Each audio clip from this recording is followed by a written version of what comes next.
the middle. It is caught. Touchdown, Tampa Bay. He is sacked by Gerald McCoy.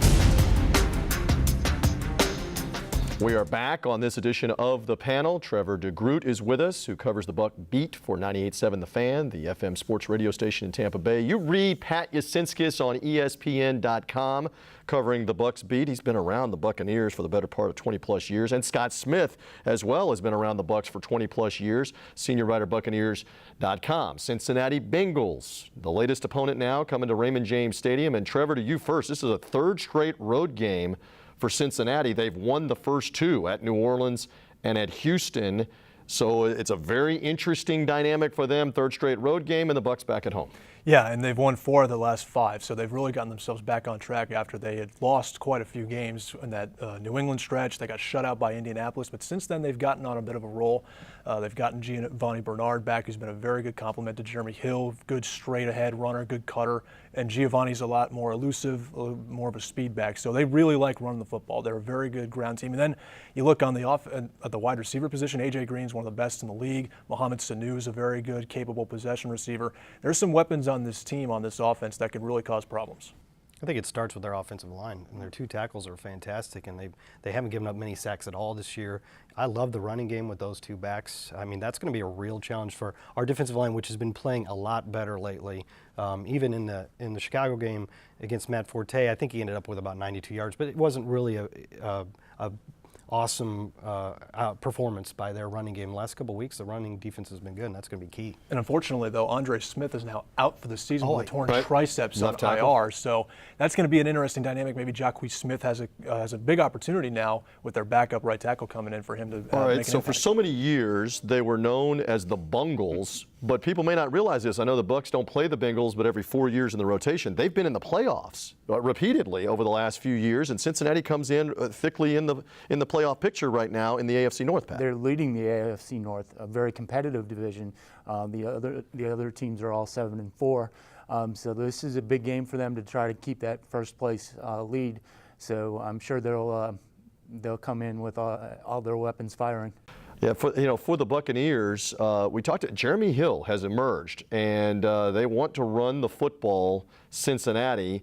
And as Scott was mentioning, Buccaneers have done better against the run recently. Is that one of the biggest keys here to this game? That'll be key, because if you can stop their running game, it'll put an onus for Andy Dalton to throw the football. And they've kind of, I don't want to say, restricted him, but they've limited him to not throw for too many yards or too many attempts. And, if you throw 50 attempts like we saw with Josh McCown, it's going to be tough. It really depends on, it really doesn't matter what quarterback you have. You're throwing 50 times a game, you're probably not going to win the football game, or you're playing from behind a lot. So if you can get pressure on Andy Dalton because of the lack of a running game, that would be really key. Well, Dalton had that disastrous game against Cleveland, and it kind of looked like it was all going to go down the drain for them for a little while. Everybody's saying Cincinnati was out of the picture. Now they're in first. Has he played significantly better in the last 3 or 4 weeks, or is it just because the running game has been so good? I think it's the best compliment to a quarterback is a running game, and I think the fact that getting A.J. Green back, he was hurt for a few games earlier on. I think when you have those big play receivers, it helps going down the field. But also they like to utilize the screen game a little bit as well, so they get a little lateral a little bit, not really too much over the middle. So it's a combination of both. And at the same time, Buccaneer receivers, we haven't talked a lot about this so far on this edition of the panel. That's going to be a real challenge for Cincinnati. They've got some good defensive backs, but that is going to be one of the keys to watch in this game, is it not? The Bucs, their size at wide receiver. Absolutely. I think it's a challenge for every opponent that the Buccaneers face. They got 2 big wide receivers and a big tight end. And the wide receivers are both playing pretty well right now. So that's a tough assignment for Cincinnati. That gives us a really good opportunity to talk about something that's going well for the Buccaneers right now, though, and that's the cornerback tandem. Now that Alteron Werner's back, in the few weeks that he was out, there was more pressure on Jonathan Banks, and he played the best football of his career. And Jonathan Banks has really, his trajectory's been like this.